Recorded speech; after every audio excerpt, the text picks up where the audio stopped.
Kevin Costner, a screen legend known worldwide for his iconic roles and a life full of ups and downs. At 70, an age when he should be enjoying his golden years with family, he's chosen a completely solitary life in his multi-million-dollar mansion. Why would a man who once had it all, who went through high-profile marriages, decide to live like a lone cowboy in the heart of Hollywood? Is this a tragedy of old age, or a bold and mysterious choice?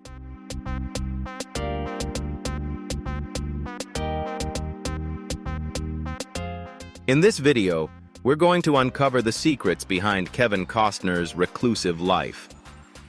You'll discover the scars from 2 failed marriages, the burning artistic passion that consumed his close relationships, and how he found peace in his own solitude. This isn't just the story of a Hollywood star, it's a man's journey to find meaning in life. If you're ready to explore this mystery, leave a 1 in the comments. If not, comment 0. Enjoy the video, and don't forget to leave a sub to support the channel.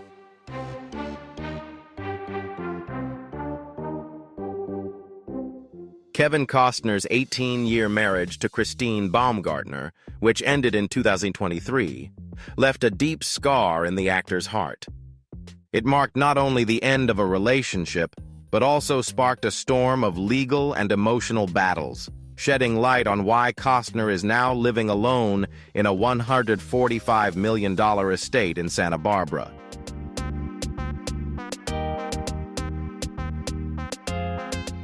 Baumgartner, who had been a constant companion during Costner's most successful years, filed for divorce citing irreconcilable differences.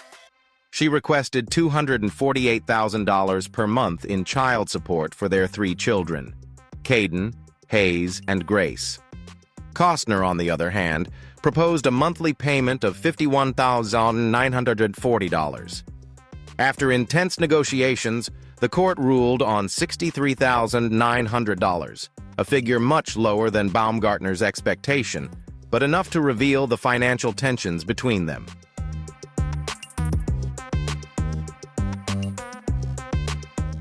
The root of their conflict lies in Costner's lifestyle. Baumgartner expressed frustration that he was too busy with work, especially the ambitious film project Horizon, an American saga, to the point of neglecting the family. Long days on set, frequent trips, and his full dedication to the Hollywood dream made her feel forgotten. In a somber interview, Costner said, "It was a painful moment. I never thought the marriage would end this way," according to a 2025 report by GOTV. His words revealed the shock and heartbreak of a man who once believed in eternal love. The divorce not only took away his partner, but also shattered his faith in marriage, leading him into solitude as a way to protect himself from further pain.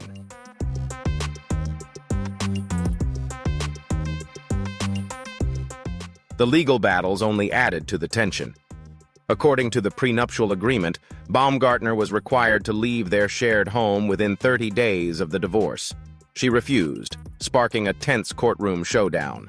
Costner, who had endured the most expensive breakup of his life, remained steadfast. Eventually, Baumgartner agreed to leave after receiving an undisclosed sum, but the damage to their relationship was irreversible. A source from Radar Online revealed that Costner felt deeply betrayed, not only by Baumgartner's departure, but also by accusations that he hid assets to reduce his financial obligations. He denied the allegations and asserted his transparency, though the sting of those claims still lingered.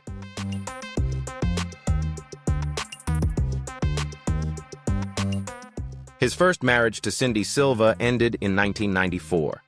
He lost $80 million in the divorce. They had 3 children, no prenup.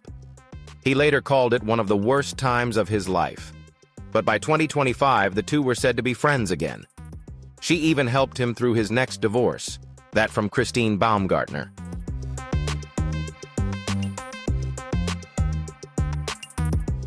They had been married for 18 years. She filed on May 1, 2023. The news came as a surprise. This time, he had signed a prenuptial agreement, but the fight was brutal. She had to move out of his home. He was required to pay $63.29 a month in spousal support. By early 2025, she was engaged to an old friend of his, Josh Connor. There were rumors that Costner was planning to renegotiate the agreement after she remarried.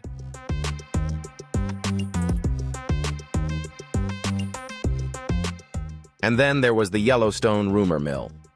As soon as the divorce broke, wild stories began to circulate. One said he had impregnated a crew member on set.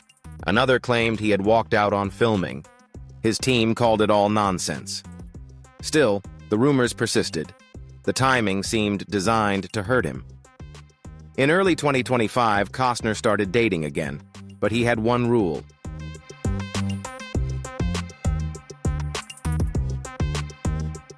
No Hollywood actresses. Insiders say he wants someone normal. His friends have tried to set him up. He acts like a man in his 20s. He doesn't want anything serious. It's not the right time. He's gone through the whole Hollywood cycle. Fame, marriage, scandal, divorce, and now freedom. Kevin Costner is 70 now. But instead of slowing down, he's accelerating.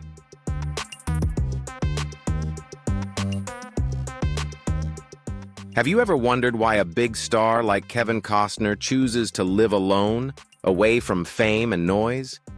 Is it just a personal choice, or is there something deeper behind it? Comment below. Do you agree with his way of life? Type yes or no. And if you find this story inspiring, hit the like button to let me know.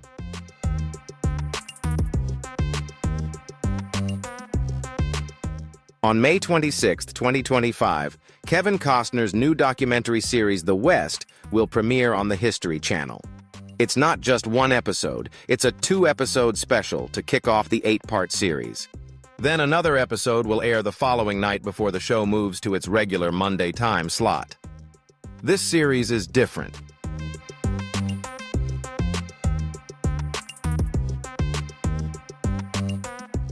Not about cowboys with perfect teeth riding off into the sunset. It's about land conflicts and the stark truth about how the West was really won or stolen. Costner worked with Pulitzer Prize-winning historian Doris Carn Goodwin. Big names, big stories. And he's not just hosting. He's producing alongside Academy Award winners.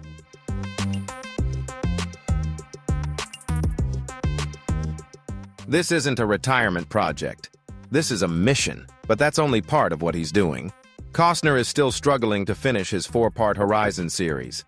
The first chapter was a flop. It only made $38.7 million on a $100 million budget. It was a box office disaster. Warner Brothers got worried and postponed Chapter 2, but Costner didn't give up.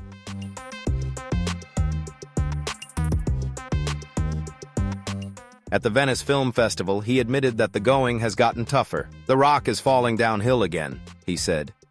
But I have to put my hand on it again. That Rock. That's Chapter 3. He spent $38 million of his own money. And now, he's trying to find more to complete not just one film, but possibly Chapters 3 and 4 together by 2025.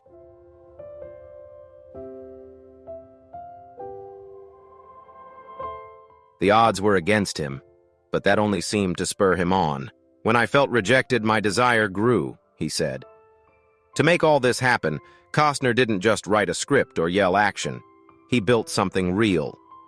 In February 2024, he announced a massive $100 million film studio in Utah, 500 acres. It's called Directorial Film Studios.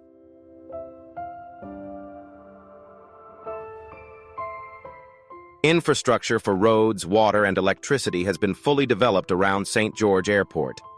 The first phase featured a 39,000-square-foot warehouse that served as the filming location for Horizon Chapter 3.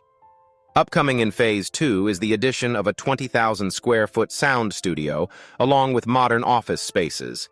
There are even plans for a Kevin Costner-themed restaurant.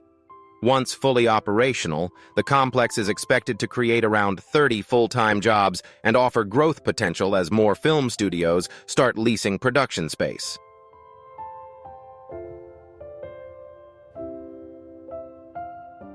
This isn't just about a movie. Costner is determined to build a lasting legacy, but the path is full of risk. Big risk. After the failure of Horizon Chapter 1, his financial situation took a serious hit. The film only earned $11 million during its opening weekend, far below expectations.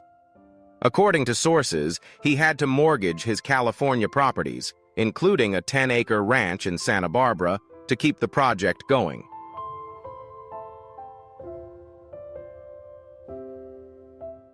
Some say he ignored his accountant's warnings. Others say he's running out of time. By the end of 2024, those close to him were worried. He was selling things, moving money, trying to keep the dream alive. One source said he was living on prayer. If things didn't change, he could lose even more.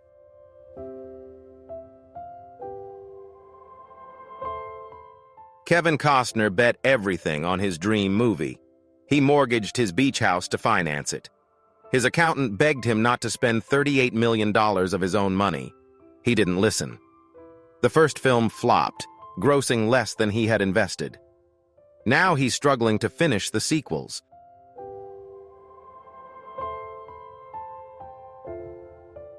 He's selling stuff and transferring money. Friends say he's winging it and praying. Right now, Kevin Costner is stuck in a nightmare. And here's what it really looks like. Kevin Costner was born in 1955 in a small California town called Linwood. His parents weren't rich or famous. His dad was a ditch digger before becoming a utility worker, and his mom worked in welfare.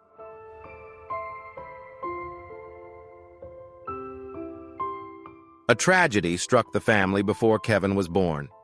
His middle brother died at birth. Only Kevin and his older brother Dan remained. His family had German, English, Irish, Scottish, Welsh, and even Cherokee roots. They were devout Baptists, and life was simple, even sometimes difficult.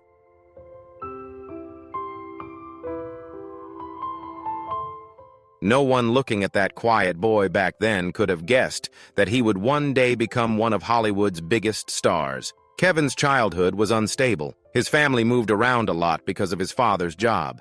He was always the new kid, moving from school to school in towns like Compton, Ventura, and Visalia. Making friends wasn't easy.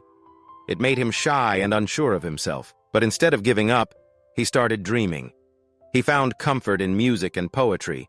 He sang in the church choir and continued writing poems, quietly, never showing them to anyone. School didn't leave much of an impression, but something else did.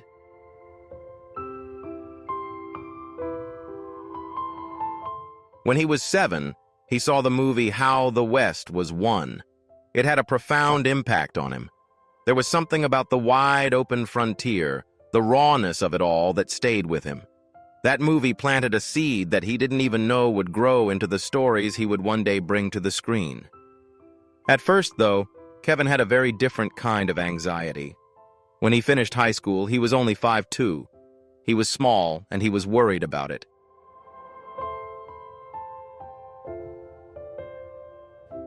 He once asked his mother if he would ever grow up, and she simply told him, "I swear you will, baby." She was right. Over the next few years, he grew 11 inches, reaching 6'1". Doctors call it catch-up growth, and it's rare. But even before he grew taller, he was strong.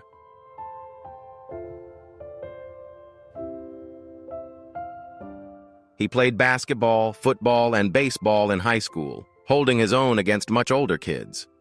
One of his baseball teammates, Dennis Burt, even went on to play professionally. Kevin never became a star athlete, but that strength, that fight in him, never left. Shortly after graduating in 1973, Kevin did something daring. Obsessed with the Lewis and Clark expedition, he decided to follow in their footsteps.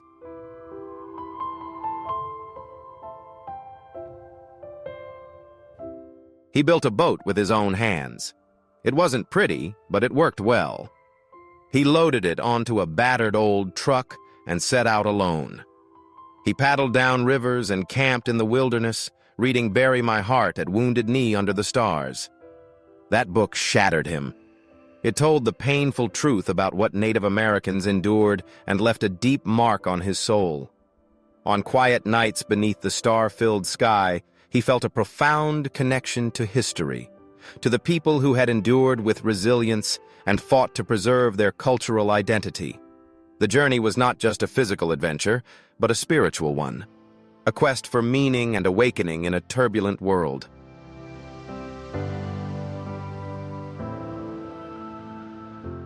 Night after night, he cried as he read it. That trip was more than just history. It changed the way he saw the world.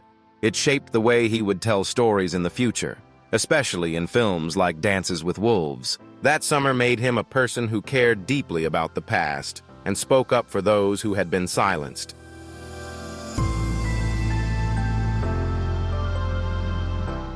A few years later, something happened that most people wouldn't believe unless it was written in a movie script. In 1978, Kevin was newly married and flying back from Mexico with his new wife. Sitting on the same flight was none other than Richard Burton, one of the greatest actors of all time. Burton had bought all the seats around him, but Kevin walked over, waited quietly, and asked if he could talk for a moment.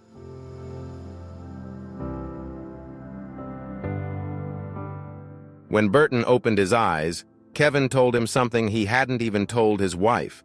He wanted to act, but he didn't want a dramatic life. Burton looked at him and said, "You have green eyes. I have green eyes. I think you'll be fine." That brief, strange moment stayed with Kevin. When their plane landed, Burton's limousine pulled up next to Kevin and his wife, who were waiting for a shuttle bus.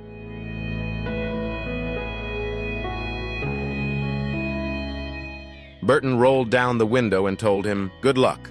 That was it. That moment changed everything. Kevin quit his marketing job after just a month. He began taking acting lessons every night and doing odd jobs to make money, driving a truck, working on a fishing boat, even giving a tour bus tour of celebrity homes. He wasn't famous, but something inside him lit up.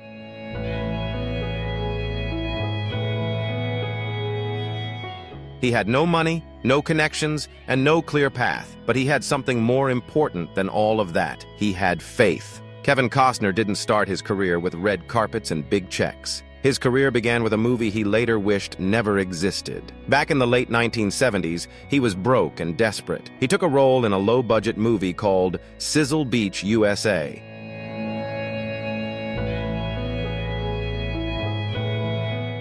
It wasn't until 1981 that the film was released, and by then Costner had regrets. The film had elements of softness, and while filming one of the film's intimate scenes, Costner felt something inside him break. He decided right then and there that he would never do anything like that again, no matter how long it took him to get a real job. That decision came with a price.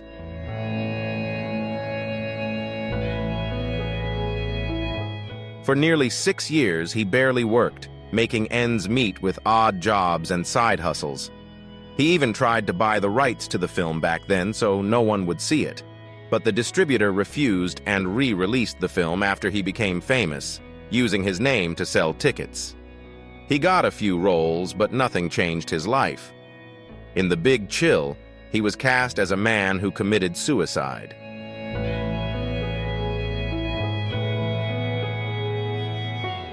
The death of his character was the reason the others reunited. He shot all the flashbacks, the emotional, powerful ones.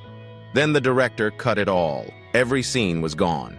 The only thing left was the opening shot of his dead body. Just a face, no dialogue, no credit. It was supposed to be his big break. Instead, it was another door slammed in his face.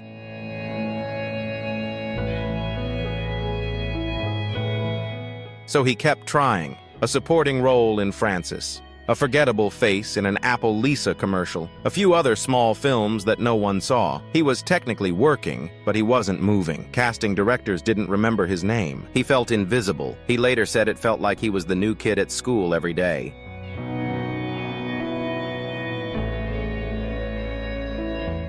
His family moved around a lot when he was young, and that sense of loneliness followed him to Hollywood. Still, he kept going. He dreamed. He waited. Then the phone rang. It was Lawrence Kasdan, the same director who had cut him off from the great cold that felt so guilty. He remembered how good Costner was, even if no one else got to see it.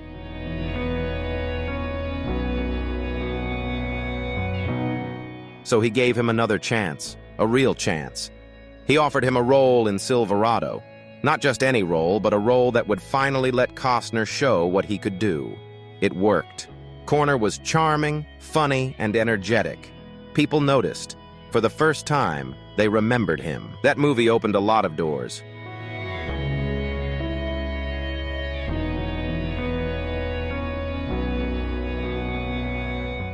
One of those doors led to The Untouchables in 1987. Big budget, big name, and somehow Costner landed the lead role. He wasn't the studio's first choice, not even close. Harrison Ford passed, so did Mel Gibson and Jack Nicholson. But Steven Spielberg, who had worked with Costner before, bailed on him. He told the director, "This guy's going somewhere."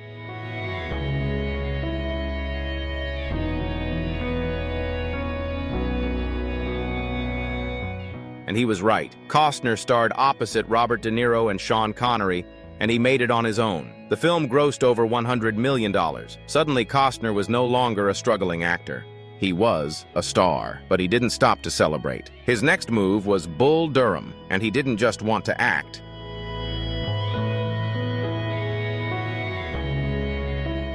He wanted it to be authentic. He let the director watch him play baseball before filming. He showed up. He hit from both sides of the plate. He threw. He ran. He proved he could do it. Then he carried the movie. The studios didn't believe a baseball movie could sell. Costner helped prove them wrong. The movie grossed over $50 million, and critics loved it.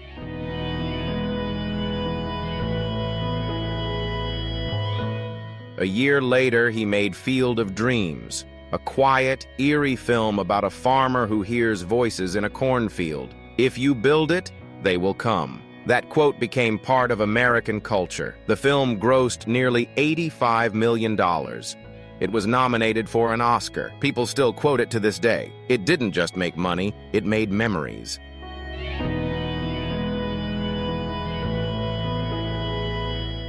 By 1990, Costner wanted more than acting. He founded TIG Productions to make films he believed in. The first was Dances with Wolves. The studios said it was too long, too risky, too weird. They told him to cut the Native American language scenes. He said no. They told him to cut the budget. He said no. He put his own money into it, millions of dollars. It could have ruined him.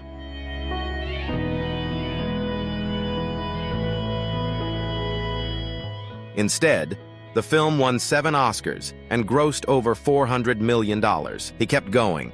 He made Bodyguard with Whitney Houston. Another gamble, another success. Over $400 million at the box office, and the soundtrack became the best-selling soundtrack of all time. Years later, when no one believed in a project called Horizon, he did it again.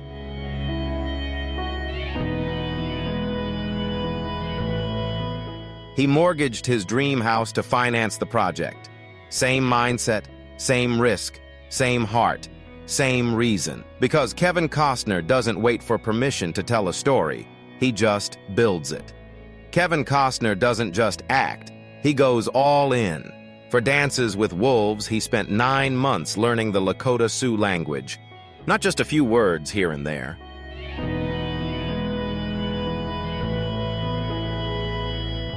He actually worked with Native American consultants and demanded that nearly 1/3 of the film be in authentic Lakota. That bold move made studios nervous. 2 of them turned the film down, but Orion Pictures took the risk. Costner brought in Doris Leader-Charge, a 60-year-old Lakota teacher who translated the script and coached the entire cast for 6 months.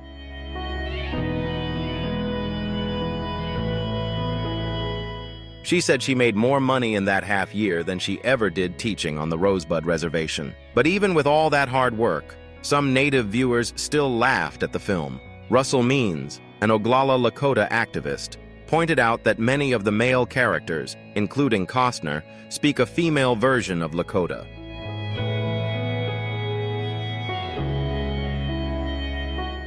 However, it was one of the first times a Hollywood film had devoted so much screen time to a native language, and people noticed. When Dances with Wolves won the Oscar in 1991, it took Hollywood by storm. On March 25th, in front of nearly 43 million viewers, the film won 7 Oscars out of 12 nominations. Costner won Best Director, only the 5th person ever to win the award for a debut film, and was also nominated for Best Actor.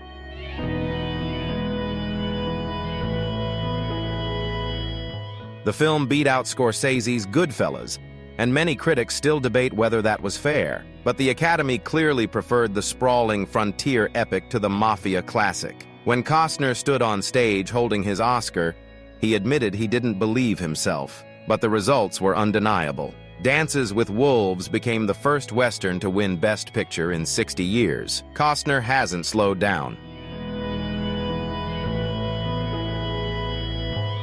Just days after finishing Dances with Wolves, he was cast in Robin Hood, Prince of Thieves. He barely had time to rest. His schedule was so tight that he skipped stuntmen and did most of his own action scenes. He scaled castle walls, jumped over hills, and even injured his shoulder doing so. One crazy stunt involved hurling himself over a 10-meter wall with a catapult.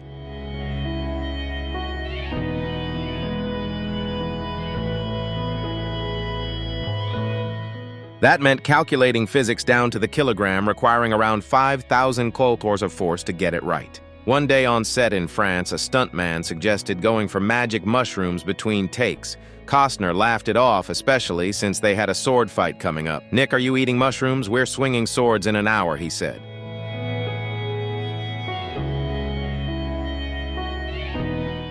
Meanwhile, planes continued to roar overhead from Heathrow Airport, ruining shots and forcing them to redo the grueling castle climb over and over again. Then came JFK.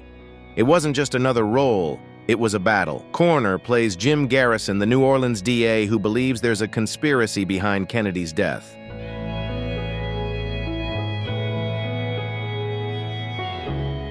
Director Oliver Stone didn't hold back. The film hinted that the CIA, FBI, military, and even the vice president may have been involved. It caused a firestorm months before its release. Journalists, historians, and government officials called it dangerous. But Costner didn't back down.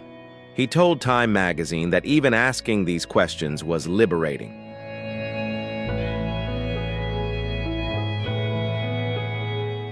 "Any discussion of what might be true can only make us more free," he said.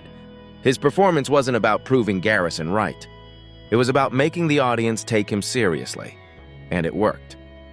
After the film came out in December 1991, the U.S. government passed a law in 1992 to release secret files about the JFK assassination to the public.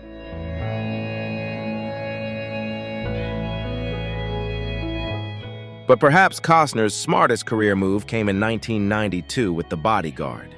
He could have taken a $10 million salary up front. Instead, he gambled on the film's success and asked for a percentage of the profits. He also waited a year for Whitney Houston's schedule to align because he knew she was perfect for the role.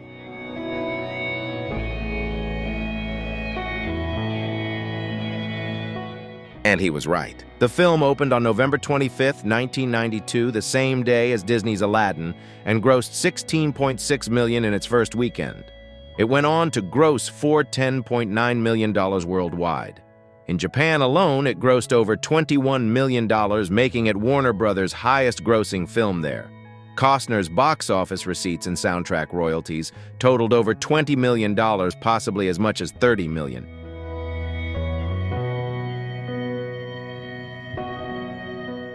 Instead, it turned into a nightmare. A hurricane hit the Hawaii set in the middle of filming. Not only was it a rainstorm, it wiped out a $5 million floating set. And that wasn't even the most expensive set. The main set, called an atoll, cost $22 million, stretched a quarter-mile long, and weighed more than 1,000 tons. They had to ship steel from California because Hawaii was out. People nearly drowned. His co-stars were thrown off the boat. Costner nearly died from being tied to the mast. The stunt coordinator developed compression sickness and had to be airlifted to the hospital. The budget ballooned. It started at $65 million. Then it went to $100 million, then $135 million, and finally $175 million.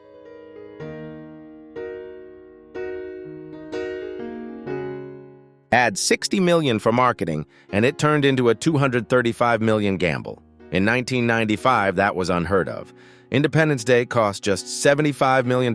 People started calling it Fishtar and Kevin's Gate. Although it later made money on home video, the damage was done. He was no longer just a movie star. He was a joke. Then there was the play with the director.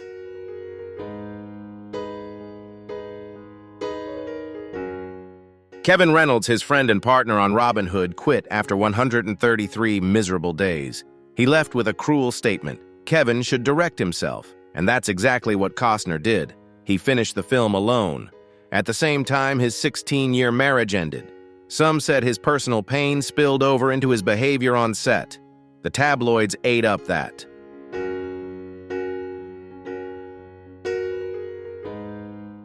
Worse, a story broke that Costner wanted digital hair added to cover his bald head. He denied it, called names, and said he never worked while high or drunk. But the rumors persisted. People made fun of him. They said he was vain. They said he was difficult. It became part of the diva label that he couldn't escape.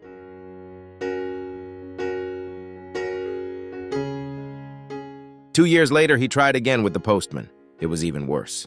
The film won Raz for Worst Picture, Worst Actor, and Worst Director.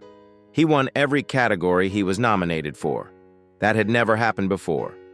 By 1998, the critics weren't just bored with him. They wanted him gone, but he didn't give up.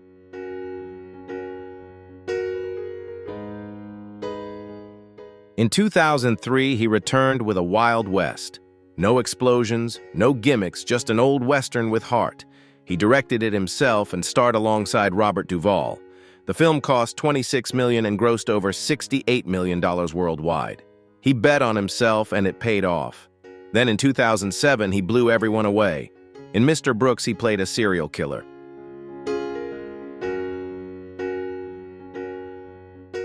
Not a cowboy, not a hero, but a killer hiding behind a perfect smile. It was dark, it was scary, and it was one of the best things he ever did. He used the good guy image to scare you. It worked. By 2012, he had won an Emmy. Hatfield's and McCoy's was intense, violent, and real. Corner almost didn't get the part.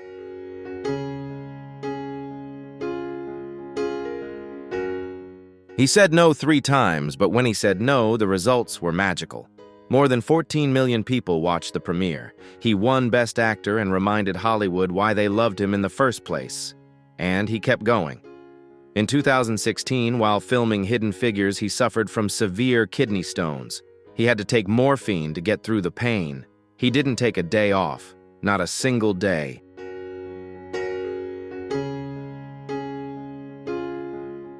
Even as the pain left bruises on his arms, he rolled up his sleeves and kept shooting.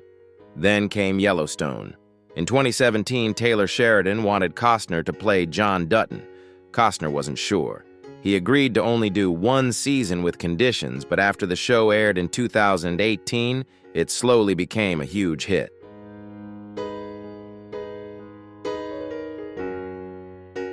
It wasn't a flashy show. It didn't win any major awards, but people loved it. In the first season, he was making $500,000 per episode. That alone was a huge paycheck. But as the show exploded in popularity, so did his pay. By season 5, he was making $1.3 million per episode. 14 episodes at that rate brought him $18.2 million. $2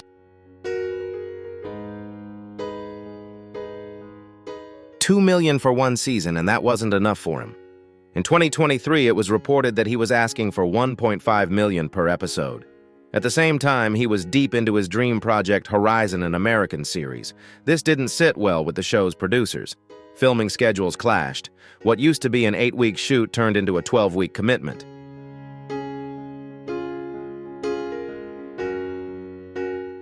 Corner had planned Horizon during Yellowstone's off-season, but those off-seasons kept changing. It all fell apart in early 2023 when the producers offered him a split deal seasons 5A and 5B instead of the entire season. Costner refused.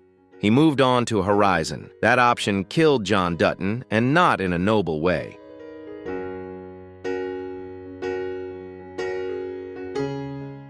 The mid-season premiere in November 2024 shocked fans. Dutton was found dead in his bathtub, a note nearby. At first it appeared to be a suicide, but 2 episodes later, the truth was revealed. He had been murdered by 3 assassins sent by Sarah Atwood. They faked their suicide, left a fake note, and tried to make it all go away, but failed. The case turned out to be incongruous. A murder investigation began.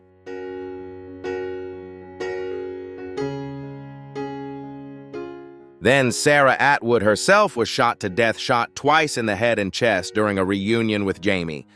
Costner didn't even know her final episode had aired until the next day. He admitted as much in an interview the next morning. "I heard it was a suicide," he said. "Doesn't make me want to go see it." He had offered 2 endings to Dutton. Neither of them were used. Instead, the show made its own decision, one that Costner publicly rejected.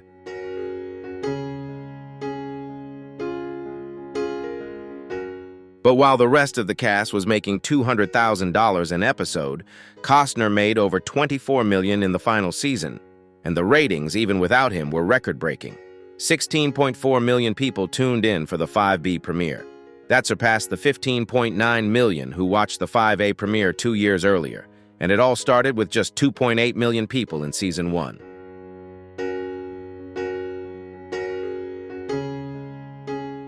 Costner's controversial departure from the show has raised questions about the future of the hit series.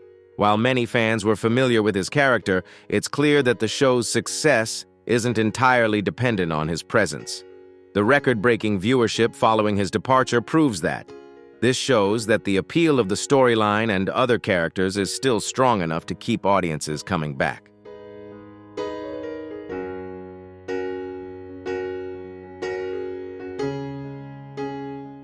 Costner has moved on to the next part of his career. Horizon is more than just a movie. It's his obsession. He started writing it in 1988. He couldn't let it go, a passion project that has spanned decades. The project seems to be Costner's main focus, demonstrating his fierce dedication to telling stories on his own terms, unfettered by the constraints of television.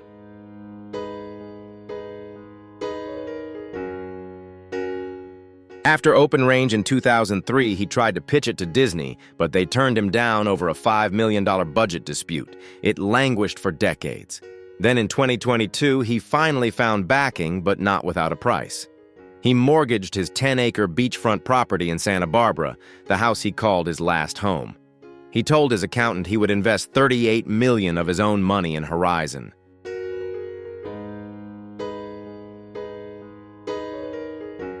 The accountant was horrified.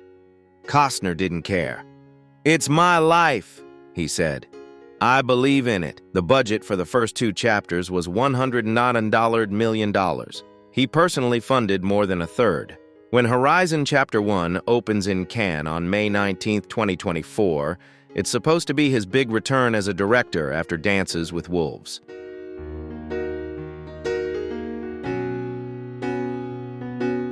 But critics were divided. Some loved it, others didn't. Box office receipts didn't help. The film grossed just $38.7 million worldwide. That was less than Costner had spent, but he kept going. Chapter 2 premiered in Venice. Chapter 3 begins filming in May 2024. Chapter 4 is currently in development.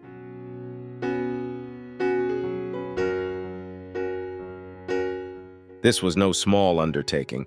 There were more than 170 speaking roles across 4 films. Chapter 1 alone featured names like Sienna Miller, Sam Worthington, and Luke Wilson. Costner went all in. Even when the money ran out, he refused to back down.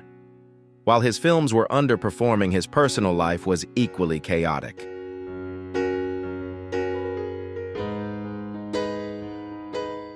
At 70, Kevin Costner isn't choosing to live alone out of loneliness, but because it's a path he's carved out himself from life's ups and downs. From the wounds of 2 failed marriages, a burning passion for art, moments of cowboy-like freedom, and an unconditional love for his children, Costner has found meaning in independence. He lives like John Dutton, resilient and unyielding, embracing solitude as a companion. His life proves that happiness comes not only from love, but also from being true to oneself.